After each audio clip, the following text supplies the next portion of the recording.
Sa video nito, pag-usapan natin ang time stop. Legit ba or scam?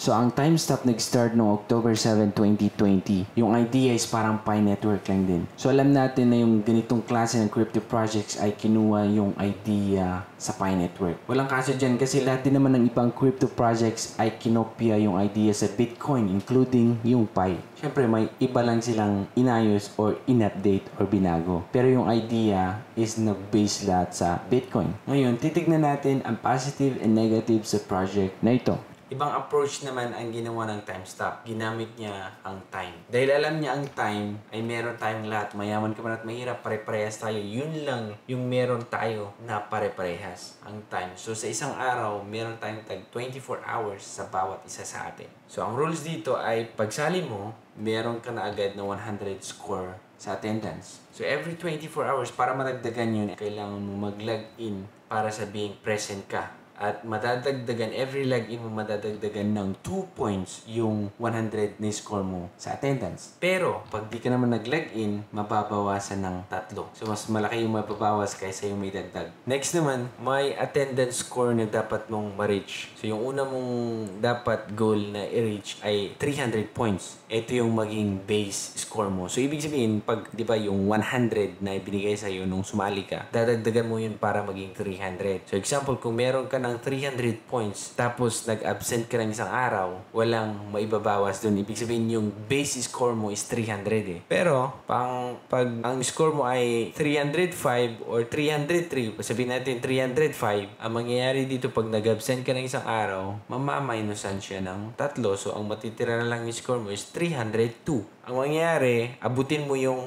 300 points muna para yun yung base score mo. So, pwede kang mag-absent ng 1 day, 3 days, 1 week, pero tandaan, wag aabot ng 34 days. Bakit? Delikado na yun. Pwedeng ma-delete yung account mo ay mawala yung account mo at hindi ka na pwedeng maka-create ng time stop account. Ito naman, paano naman makaka-earn dito ng reward dito sa time stop? Okay, pag-usapan natin. Una, yung sinabi ko, mag-log in ka everyday para sa yung attendance. So, dun ka binibigyan ng reward. Pangalawa, yung mag-refer ka ng sasali sa network o dito sa time stop. So, ang mangyayari dito ngayon, dito sa reward, ganito. 40% ay mapupunta dun sa nag-refer sa'yo at 60% mapupunta dun sa balance mo. So, sinabi natin na sa isang araw, meron tayong 24 hours, di ba?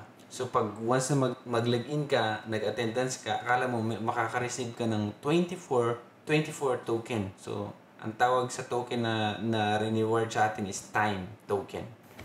Kaso, hindi ka nakaka-receive ng 24 dahil yung 40% ay napupunta dun sa nag-refer sa'yo at ang nakukuha mo lang is yung 60%.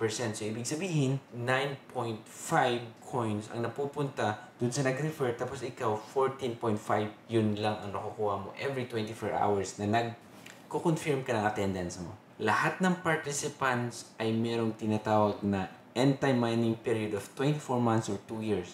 Ibig sabihin, pag sumali ka, tapos malapit na mag 2 years ng pagsali mo, pwedeng mag-reset yung account mo. Magre-reset lahat, excluding or hindi kasali yung reward na natanggap mo. Ano ibig sabihin nito? Yung attendance na na-accumulate mo, babalik sa 100. Tapos yung mga na-invite mo, babalik sa wala. So, babalik sa wala, mawawala yung mga na-invite mo, magre-reset. Pero, ang matitira lang dun, yung mga reward na na-receive mo nung naglalagin ka at yung mga reward using your referral, yung mga na-refer mo, makukuha mo pa rin or magre-remain dun sa balance mo. Pero, merong paraan yan para hindi mag-reset. Ano yung dapat mong gawin para hindi mag-reset? Or may extend for another 24 months. So, ang gagawin mo, dapat meron kang na-invite na 250 na tao. Tapos yung 250 na tao yun ay nakapasa sa KYC process. Kahit naka-invite ka pa ng marami dyan, or 250, sabihin natin, 250 na-invite mo, pero isa sa kanila hindi nakapasa ng KYC process, magre-reset yan, tapos lahat yung na-invite mo na 250 ay mawawala, babalik. Bakit nila ginagawa to? Ginagawa nila to para yung mga late na papasok dito sa time stop ay pwedeng makahabol or fair lang siya. So parang binigyan ka lang ng 2 years na booster. Ibig sabihin na dagdag points using dun sa referral mo. Ito naman yung mga negative na nakita ko. May KYC na nangyari nung una. May mga dumaan na sa KYC process. Pero nung nag-update, yung mga nag-KYC nung una na nawala ulit na reset. Ano yun? Nagsasayang lang oras yung mga tao na nag-submit ng information sa inyo. Gusto nilang magkaroon din ng puntos o magkapera. Totoo yan. Parang nawala na tuloy yung tiwala ko dahil dito sa update na to. Tignan mo yung kanilang method ng KYC verification. So, ito yung mga conditions na kailangan mong para sa KYC certification. So, isa sa kanila, kailangan mong tapusin para ma-process yung KYC mo. Isa-isahin natin i-discuss sa mga to. Kasi, lahat itong apat na to involved ng pera eh. Okay, so i-discuss natin bakit negative ako dito sa KYC process nila. Una, kailangan you have 5 gems with 300 or more attendance. So, kailangan mo nang magkaroon ng 300 attendance. Yung meron kang parang 100 points agad. Every day na maglalagin ka may madadagdagan na 2 points. So, kailan mo mararating yung 300? Mahaba-haba. Next, eto, if you purchase a fast KYC item, ano yan? Kailangan magbayad. Di ba? Parang sabihin ko sa inyo, ang Binance nga, meron sila yung promo yung na-post ko dun sa old videos ko na kung i-verify mo yung information mo ngayon or papasa ka sa KYC process, bibigyan ka ng 500 BSUD. Sila pa nga nagbibigay ng pera pero itong mga mga team na to, tiwala ko sa una kasi sila yung pinakamalala. Bakit? Tignan mo, magbabayad ka sa KYC, oh. Tignan mo, pag ganyan mo, yan ang babayaran mo. 245. Nang teteng ang mga to, no? Matindi ang mga Korean. Ito yung mga tinatawag na bad Koreans. Pangatlo, kailangan mong i-complete yung 5 offer wall missions and the number of diamonds you get from missions is 3,000 or more. Ang hirap nito. Alam mo ba na nagkakapera sila dito? Itong kung-complete yung games dyan, ay binabayaran sila ng mga advertisers. Mga buang mga to eh. So, pakita ko sa'yo Eto, same lang din. Nakita mo. For 80 coins, install, download. Gawin mo lang yung instruction. Next, 962. Instruction, finish the quiz and get a perfect score. Yun lang, makuha mo itong 962 coins. Okay. So, pwede mo siyang ma-withdraw kung meron kang sa Bitcoin. So, pwedeng Doge, pwedeng Dash, pwedeng LTC, pwedeng Bitcoin. So, sabi dito, the minimum withdrawal is 30,000 sa Doge, LTC at saka Dash. So, di ko alam magkano yung 30,000. Ngayon, dito naman, pag 50,000 yung coins na accumulate mo dito, pwede mong i-withdraw dun sa Bitcoin wallet mo. Okay? So, tignan natin dito. Ito, meron pa. Complete mo lang yung mga tasks. Same lang din na ganun. Pero ito, pera talaga.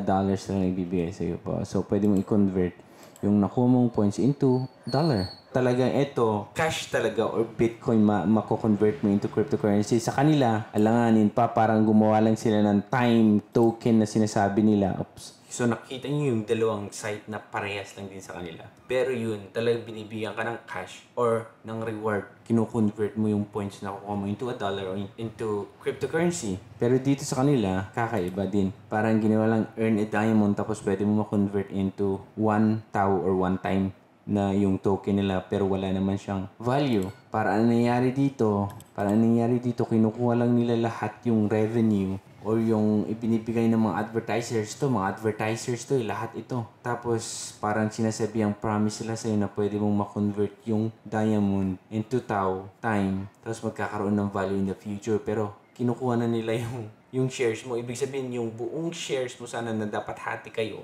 Diba, may mapunta sa kanya at may mapunta sa iyo, hindi na. Parang binigyan ka lang na promise na may convert mo pagdating ng araw ng tau token or time token. So nakita mo, parehas dun sa dalawang site na pinakita ko sa inyo. I-play mo lang siya, tapos magkakaroon ka. Pero ang gusto pa nila, di ba yung rules nila, dapat makapag-play ka ng games, 3 games na ang points ay umaabot ng 3K. Check natin ano ba yung rules dun? If you complete 5 offer wall missions, and the number of diamonds you get from missions is 3,000 or more. Grabe, no? Nakita mo? Pag tignan mo yung offer wall nila, check mo, offer wall. Tignan mo. Ilang games ang dapat mong tapusin bago mo ma-reach yung 3K para lang makapag-KYC ka. Pinagpeperahan ka talaga. Anong klaseng KYC lang para ma-process yung KYC mo? Ganun kahirap-hirap pa. Ito pa, email and real name verification through PayPal small amount transfer. Ano ibig sabihin nito? Email and real name verification through PayPal. So, ibig sabihin, Parang yun yung rason nila para makita na real ka. Ang gagamitin daw nila yung email mo na connected dun sa PayPal mo para makita talaga na totoo yung ikaw yun. Kalokohan, no? So, kailangan, bago mag-send sa kanila para ma-check nila, kailangan ka mag-send ng maliit na halaga using PayPal, your PayPal. Parang, nung binabasa ko hindi pa na-update, parang ang ganda. Ang ganda talaga, parang tignan mo. Ikaw pa naman, i-convert mo yung time para magkaroon ka ng profit, di ba? Pero, nung nag-update, eto ko nakita na parang kakaiba to Parang gusto lang ata nilang makakuha ng pera dito. Okay lang sana itong rules na to kung hindi involve ang pera at ang email about yung email mo connected sa PayPal mo. Bakit hindi ko na gusto yung mga ganito? Bakit nasasabi ko ng scam? Kasi una, involve ang pera. Pangalawa, hindi naman tayo tanga na bakit ganyan yung KYC process nila. Alam naman natin na simple lang ang KYC. Itong mga Koreans na to. Okay na sana kaso lang, tignan mo, may ads dito. Okay, panuuri mo yung ads na yan, tapos madadagdagan daw yung stamp book mo. Hindi ko alam yung attendance score mo. Dito naman, ganun din. Sobrang nagkakapera sila at yung nakukuha nilang pera ay wala kang hati. Hindi katulad nung sa dalawang site na ibinigay ko. Same lang din sila, pero sa kanila gusto nilang kunin lahat ng profit. So ganun guys, kung gusto niyo pa rin subukan nyo. Medyo nadismaya ako dito sa bagong update nila at saka yung KYC process nila. Kung nagustuhan niyo itong video nito, paki-thumbs up naman. Kung ayaw niyo naman, comment nyo lang sa baba kung anong question nyo, bakit disagree kayo, para naman magkaroon tayo ng pagkakaintindihan. Okay? Kung pwede kong masagot yung tanong, yung sagutin ko. Kung hindi ko alam din, pasensya na. Pero yun ang aking hatol or aking review dito sa time stop. Naging okay nung una pero nung nag-update na wala na. Okay? At kung bago ka sa channel na to, ako si Turogi. Inanyayahan kitang mag-subscribe kung gusto mo yung ganitong content para updated ka every time mag-upload ako ng mga bagong video. Ako si Turogi and see you on my next video. Bye!